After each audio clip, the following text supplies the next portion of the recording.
I don't know how many of you ever used the I Ching, a Chinese book of changes, something I discovered back in the 60s. It's sort of a book of Chinese wisdom, I think Taoist, that tries to help you understand the moment that you're in. It's a book of wisdom. It helps you look at an imprint of this very second and perhaps perceive it differently than you might have had you looked through your own limited perceptors. And so this morning I decided to throw it because I wanted to tell you whatever it said. And for whatever reason, in the last so many years, it has been so dead on, so absolute. And today was no different.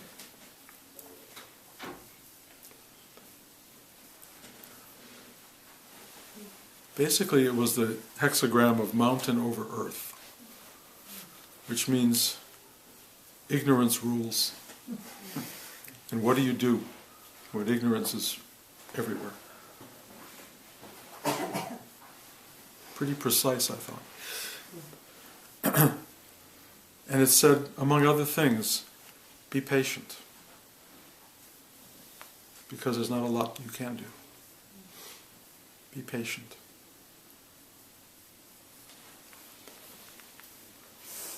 Don't try to confront it. Because ignorance doesn't respond well to confrontation. You're not going to correct it with intelligence or wisdom.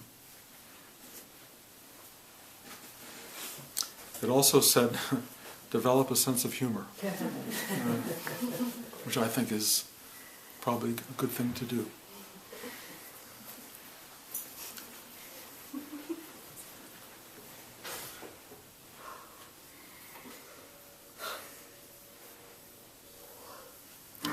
It had one changing line. If you know the I Ching, it's 6 lines and some of them are unbreakable, some transform into something else. And this one line, number 5, said basically that you can make friends of your enemies.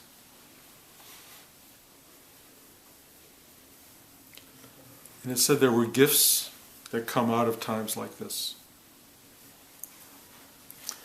And they have to do with being given an imperative, if you will,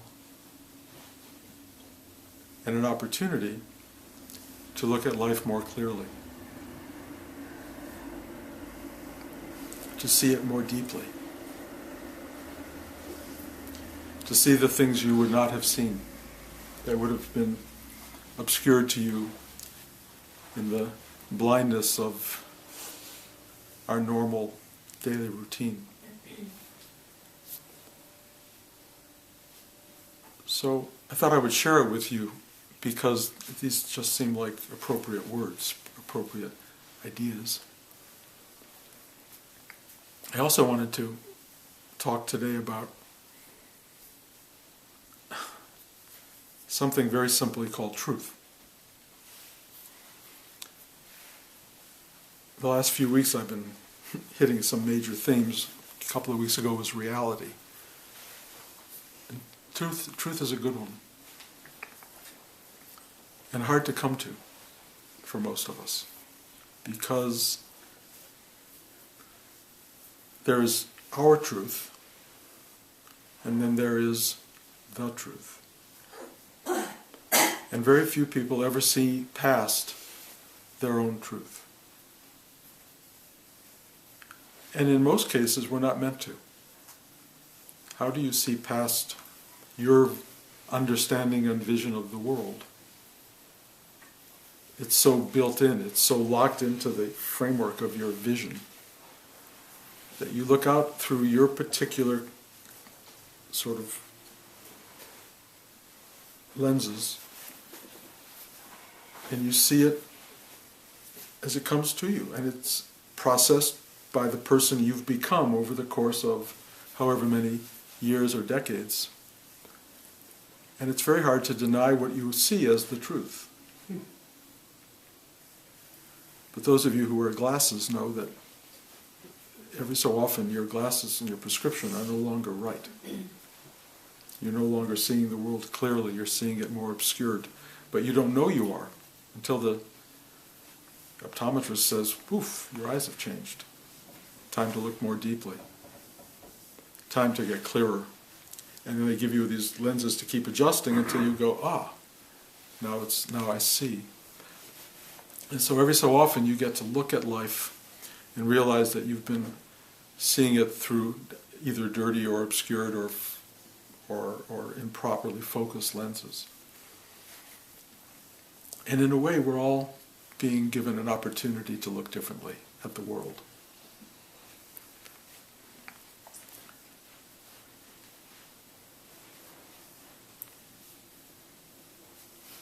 We're in a very interesting moment, all of us.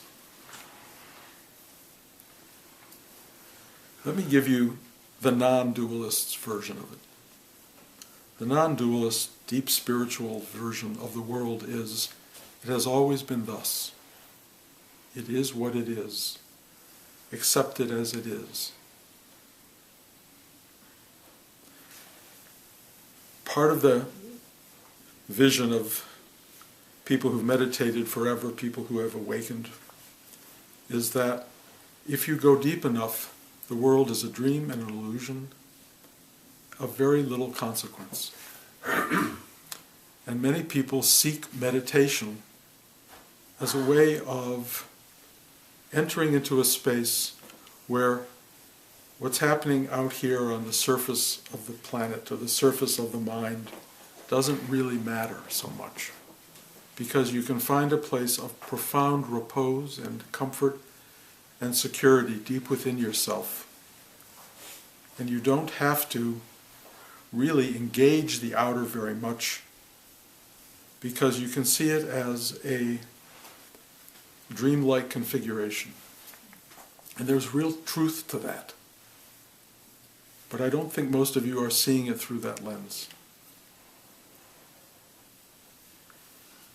And so, to try to teach a spiritual perspective that doesn't really resonate with the moment that many people are in seems to me to be unhelpful.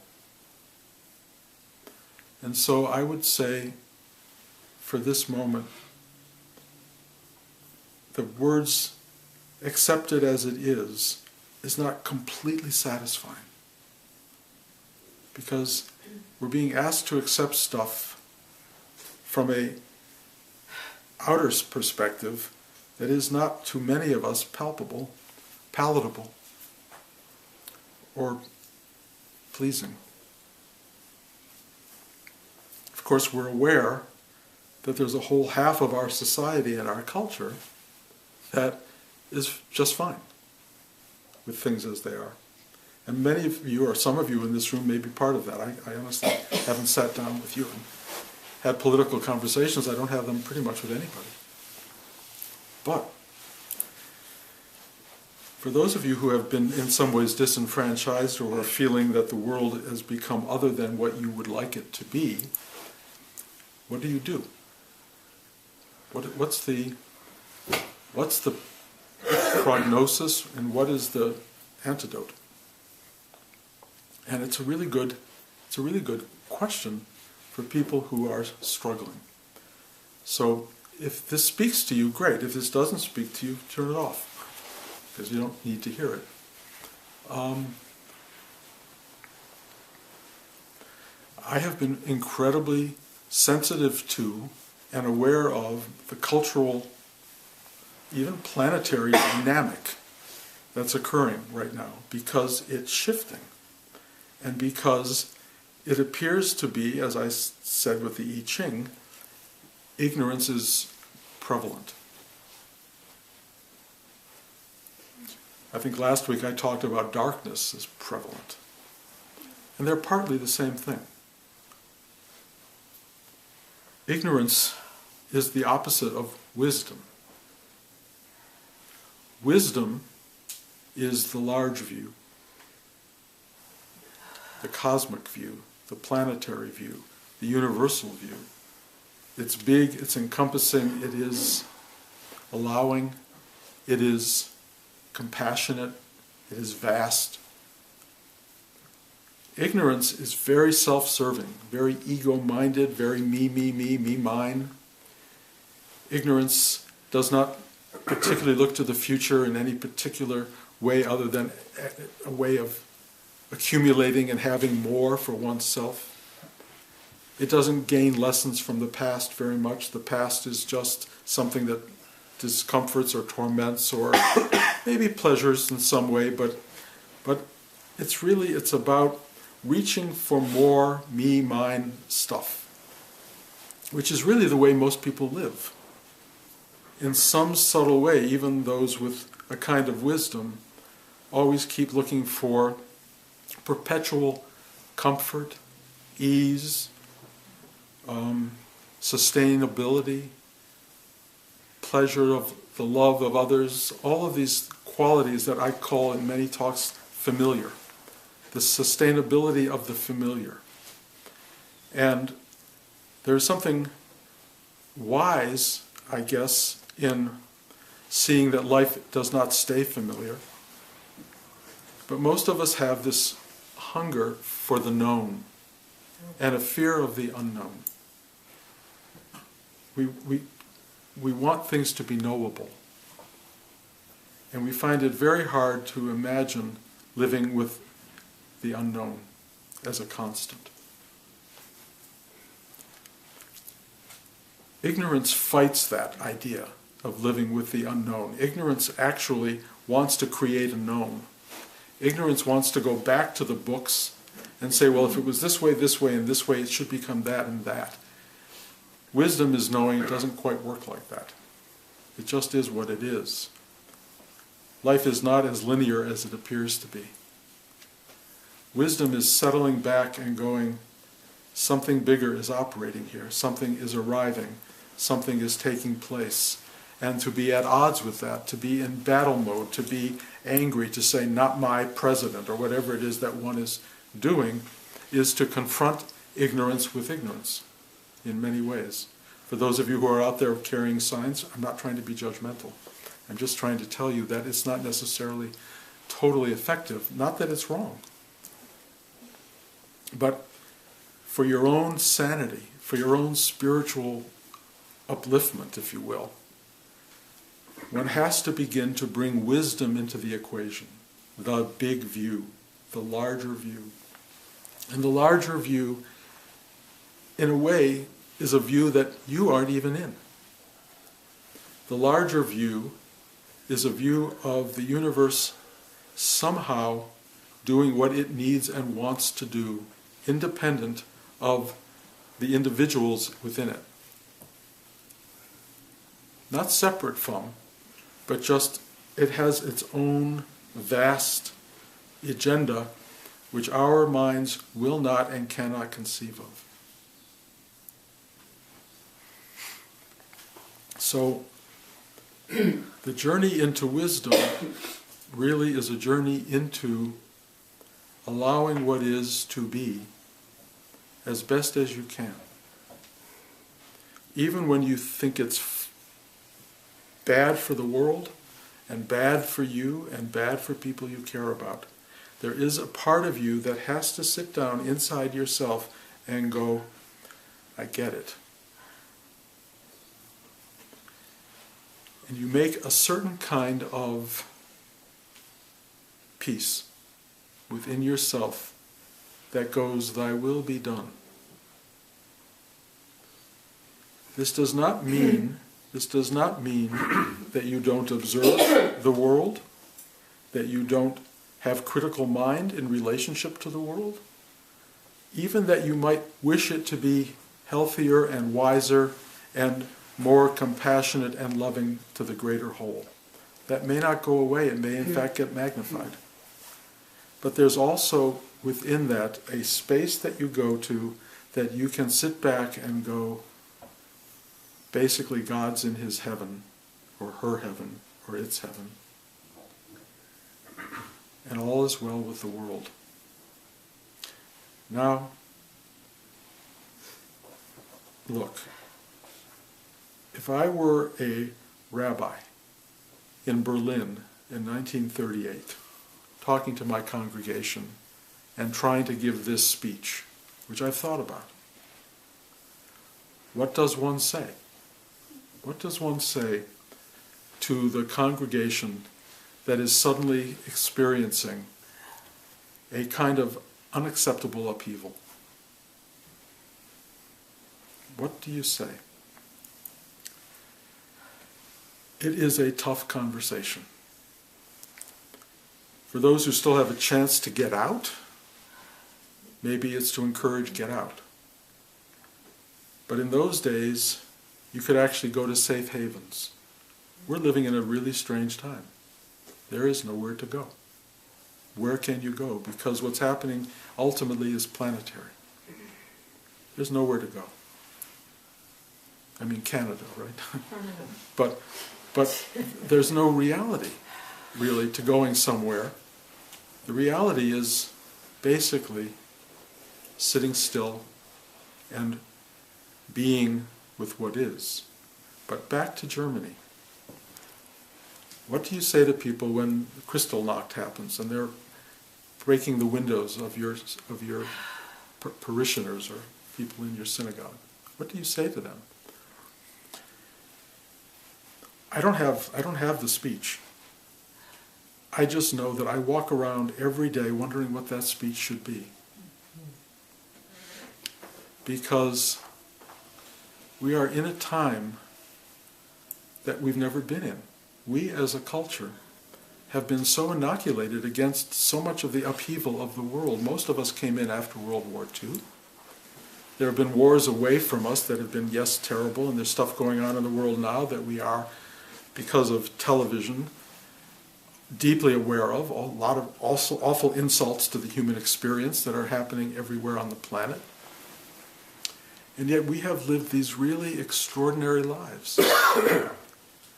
It's interesting to consider the lives that we're in and how it arrived and what's happening to it. And I'm going to be just vaguely historical, back again to Berlin and being in America and watching Berlin happen, not from a synagogue on the streets of the city, but from somewhere in mid-America. And you're looking at this thing happening way over there, and you're going, it's not my problem.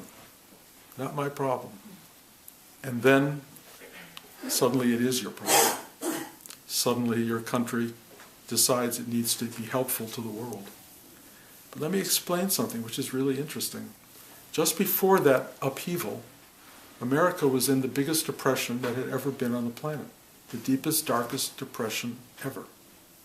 And that depression was unsolvable, with the greatest efforts made by an electorate that brought in a president who created a whole new society of caring for all of the people. A president who actually said, as you all know classically, there's nothing to fear but fear itself, who governed brilliantly. He could not get us out of that depression. What got us out of the depression was going to war with the darkness. And what it took to arm the country, to make this country strong enough to go to war, and that employed all of these people who had been unemployed. And so this horrible, horrible darkness in Europe became the force that brought us together and gave us strength and power. And because we won the war, we had a society that was in play after the war that we all were born into. We were born into this extraordinary moment in time where there was a kind of generalized peace around the world. Yes, there were little places of not peace, but mostly peace, and in our country, there was peace. There was change and transformation. There was people being employed to work. They took armaments and turned them into cars, and we built cars, and we built freeways, and we had everybody working. We had steel mills. We had so much going on, and all of that stuff began to produce carbon emissions that started to ruin the atmosphere. the world around us started to offer cheaper labor than we were able to provide at home, and so the globalization began of sending work elsewhere, and people here were not employed. So that incredible burst of openness and activity that took place after World War II was the source of the beginning of what we're experiencing right now. So what we're having is these huge movements of global energy that take place, out of which some people experience wonderful things and other people experience terrible things, and it keeps shifting around. And we are in the middle of another shift. The only thing is, we've never experienced it before. We, the blessed members of the American society, have never had anything worse than certain political parties at play at various times, depending upon your perspective. Again, I don't want to guess your perspective. Some of you probably hated when Clinton came in, hated when Bush came in. I don't know. These are the dynamics of a society at play, and it's an incredible dynamic. But what's happening right now is other and different and important. And it's important because you cannot sit on your rear end and just meditate this away. You cannot go out there and march in the street and think that alone will do something. You have to find in yourself what it is you are supposed to do now. And one of the instincts that I have to share with you is this extraordinary spiritual dichotomy between doing and being. Doing involves action, going out and confronting the life in front of you, whatever that may be. Some of you may just have to find work. Some of you may have to, put bread on the table for a family. Some of you are in a position to just go about your daily work without having to be affected terribly by what's going on around you. And others of you are going to go, oh my God, the climate is changing and the world is changing, and we're up for something major here, something big and transformative. Yes, there's stuff to do. You can go out and say, I do not want the world's climate to be ignored. I want it to be acknowledged. I want to do what can be done. You can do that. You can do that. It might be healthy to do that. But that's the doing. What's the being? What is the being? Being observes the world. Being witnesses the world. Being experiences the world, but it is not touched by the world. Being is a space that not everyone has access to consciously, even though everyone is being. I mean, we are human beings. We're beings, we be. But most of us are not aware of how we be, how we are being, or what being is. The extraordinary thing about meditation is that it stops you in your tracks. It stops you from doing. It stops you from working toward the future, from anger at the past. It just brings you into this present tense being. And you sit still in it if you can find the stillness, because a lot of people can't. But if you try it and you work the muscle of stillness, you sit still and this thing starts to open. And being goes deep. It goes deeper and deeper and deeper and more expansively and more expansive. Being is vast. It is eternal, it is infinite, and it happens to be you. You are being itself. That's what you are. This outer thing that's going on, which is so dynamic and so powerful and so engaging to the body, to the physiology of our being, to the mentality of our daily life, when you go really deep, it takes on a different perspective. You don't lose interest in it. You don't deny its power. You don't go, oh, that's the world, it's just a dream. You go, ah. You feel the balance. You feel yourself as that which is the world, but it's also the universe. It's also everything that is, was, will be. It is timeless. It is beyond linear experience. It just is the totality and the absolute of our nature. And you cannot know that absolute of your nature outwardly. You can only know it by going deep in. And if you don't go deep in, you will be buffeted by all of the winds of change, which right now are hurricane-like, and maybe hurricane 3 as opposed to 5, moving toward 5. But right now, whatever that is, how are you going to keep from being totally buffeted around by all the stuff that's going on around you? The answer is, doing what we do. Dive deep, sit still, enter into the vastness of your interior truth. Let that start to express itself. And then all of these external truths of this is what it is, or this is what it should be, or this is what it might become. You listen to CNN, you listen to NBC, you read Politico, Daily Costs, whatever your things are, or Breitbart, whatever it's called. Whatever you read, those are all very temporal truths, and they're not even truths, they're just thoughts and ideas of other people which may or may not be more valid than your own. How do you balance that stuff? By going into the silence. By going to the place where that noise is not banging around in your head, where you're sitting there in a state of profound stillness and going, ah. Here's a great thing. I talk about it all the time, but that stillness envelops you. That stillness welcomes you. That stillness comforts you. It allows you to feel like, and I said this many times now, what it's like when you go to sleep at night. It's this extraordinarily exquisite taking you in, only it takes you in awake. That's what we're doing here. That's what we're doing. We are sitting here creating balance with the outer. But now what's happening is the outer is so dynamic that if your balance on the inside is shallow, it won't balance. You will be thrown off kilter. You will be thrown into all of the noise and all of the drama that's happening around you, and you will be caught and swept up in the tornado of existence. And you don't need to be. You can come down deep. You can have strong foundations, strong roots. You can let the winds pass through you. They can blow you every which way, but the root system of your inner existence will hold you firm. You will be the wisdom in the world of ignorance. You will watch the world go by and you will go, yep, yep, yep.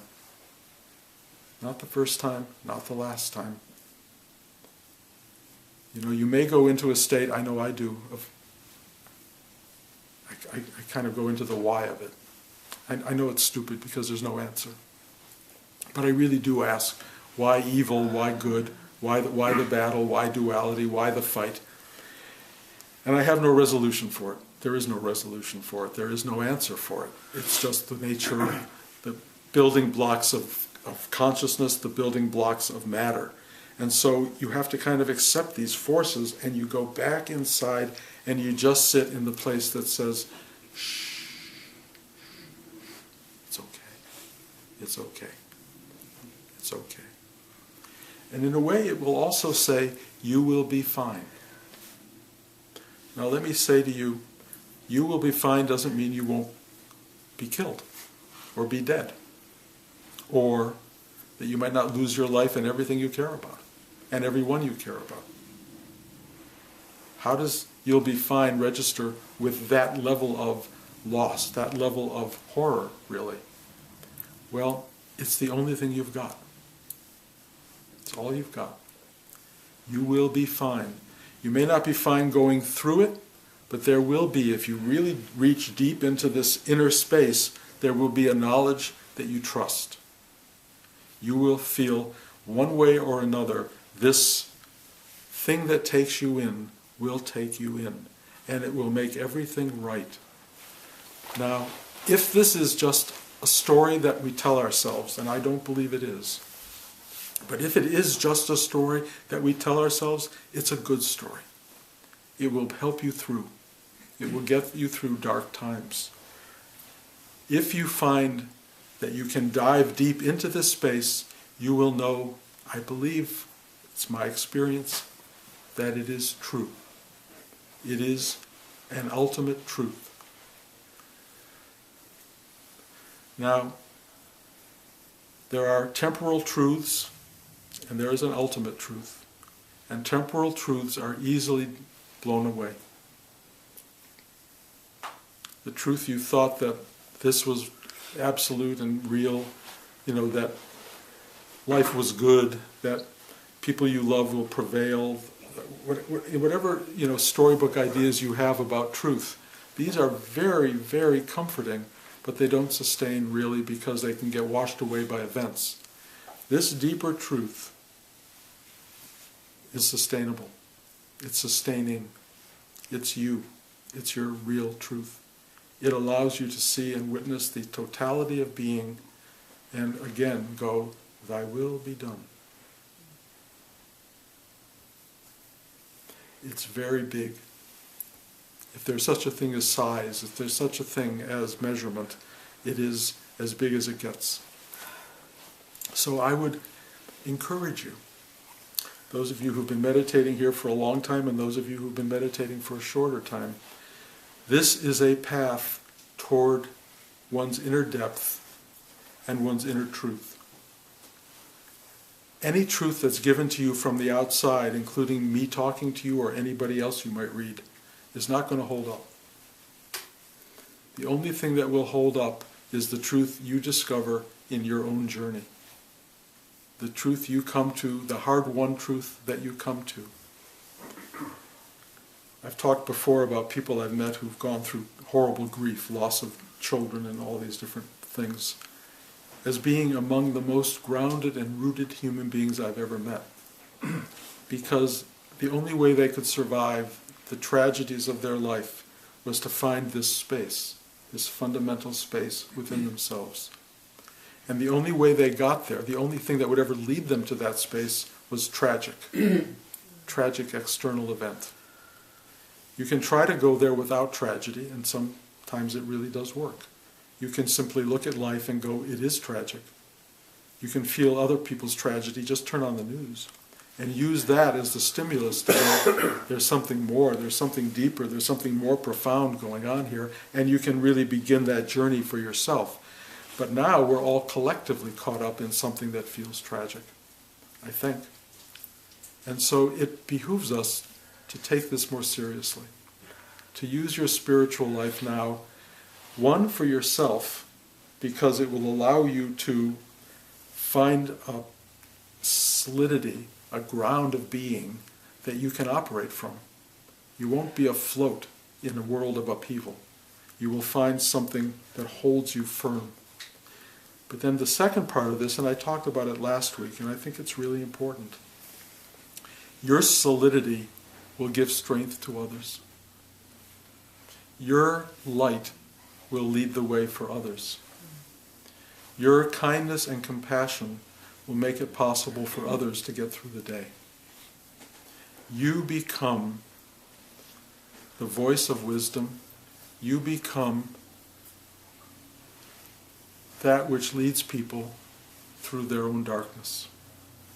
And I could feel it in class today. It was so strong that each one of you was being prepared in your own particular structure to become that force for others. It's more important than even for yourself. It's important because you have the capacity, whether you know it or not, you wouldn't be here if you didn't have it, to go out into the world and be compassion incarnate. To be the thing which makes the world whole together, that brings balance and love and understanding even when things don't look good outside. That's who you are. And I think as a teacher, it's my responsibility to remind you and maybe point out who you are in the world. You know, I would love to lead you all to enlightenment and awakening, and I'm thinking perhaps this journey that we're all facing now will deepen this ride and do that. But even if it doesn't, even if you get no further than being a good person, trust me, the world needs you. It needs you, it needs all of this. Because what else have we got? And who do you have to turn to? Most of us don't have a lot of people to turn to because they're struggling. They don't know what to say. They don't know what to do. So you can just be that. You don't have to give them advice. You don't have to say, well, this is how it is. You don't have to use knowledge to confront ignorance, because it won't work. You just need to go, I get it. I understand. It's a hand on the shoulder. It's a hand holding a hand. It's love being emanated to the world. This is what we are. It's what we can do. In a way, it's kind of what we must do. But it's up to you. The great thing is, it's your choice. This is your ride. And we can be what we feel we need to be. I will tell you, one of the things that comes up inside me all the time, because I recoil from everything I'm saying. I recoil from, oh my God, do I got to do this again? Do I have to say this again? Do I need to be all this? And something comes up endlessly and says, yes. It says it needs to be spoken. It needs to be lived. It needs to be inhabited. It needs you. That comes up continually. And that's why I'm sitting here. As I say to my classes often, I just say, look, I could just as easily go out for brunch on Sundays and be very content. And in truth, that's not where I go. I sit here and I give the same message pretty much week by week. But I have to say, something is happening in the world and in the culture, in our society and within us, that's allowing this message maybe to strike a chord today that it might not have struck a year ago. And that's important. And I could feel it in every one of you. I felt every one of you responding today in a way that I have not felt before. I could feel the very thing rising up that was afraid, that was in conflict with, that was having a hard time, and I was able to go to the pinpoint of every one of those things inside you and just go, and it went away. And I'm telling you, every one of you, it went away. You all opened. Every one of you opened. That can be a permanent opening or it can be a temporary opening. I will sit here every week and reopen it. every month anyway, but you've got other good teachers here who will do it. But all I can tell you is that's what we need. That's what we need. This is hard work. This is the hardest work there is. Getting to wisdom in life is what it's about. Getting to perspective, getting to a vision of life that allows you to be that which you want most from life. You have to be that. It's not going to necessarily come from outside, because not many people have figured this one out. So, be kind to yourself, be kind to others, be kind to the world. Know that you have a mission, a real mission. It's not necessarily a placard-carrying mission, it's how you relate to your mandala. Rudy used to say the people around you, the closest ones to you, are your mandala. And that mandala expands outwardly. And a lot of people are fairly good at the outer rings of the mandala, but they're not good at the close rings of the mandala. The ones you have to relate to are the people you live with, the people who are right there. That's your job. Love, compassion, understanding as best you can for the person you're married to, living with, working with, whoever it is. If they're right there, they're yours. You have to find a way. How do I make this work? If you can't make this one work, how are you going to really make the other stuff work? Love from the inside out. Let it spread. Let it move out. Be the light. Be the giving person. Be the compassionate person. And figure out how to do it. It's hard. It's really hard. You all know it's hard. You know, you're good at it one day and terrible the next day. And what do you do about that? Well, you apologize and move on. So I can carry this out forever. And I know this was a long class, and it was a long class for a reason, by the way. Because each one of you were coming and presenting and meeting, and everybody got met. Everyone got met where they lived. Everybody. I'm glad you sat through it. I'm glad you're here. I'm glad you've heard these words, because maybe they will inspire you to do the very thing that's being spoken, which is be the thing that wants to be in the world. Be the person you can be. It's really important, and you combat ignorance with wisdom, and wisdom is a still-pointed knowing. It's a knowing. Get into still-pointedness. Find that as your foundation. Be the core of your own self. Feel it. Settle you. Give you stability, and then let that stability help a shaky world. Okay. Any comments or concerns? Questions? No.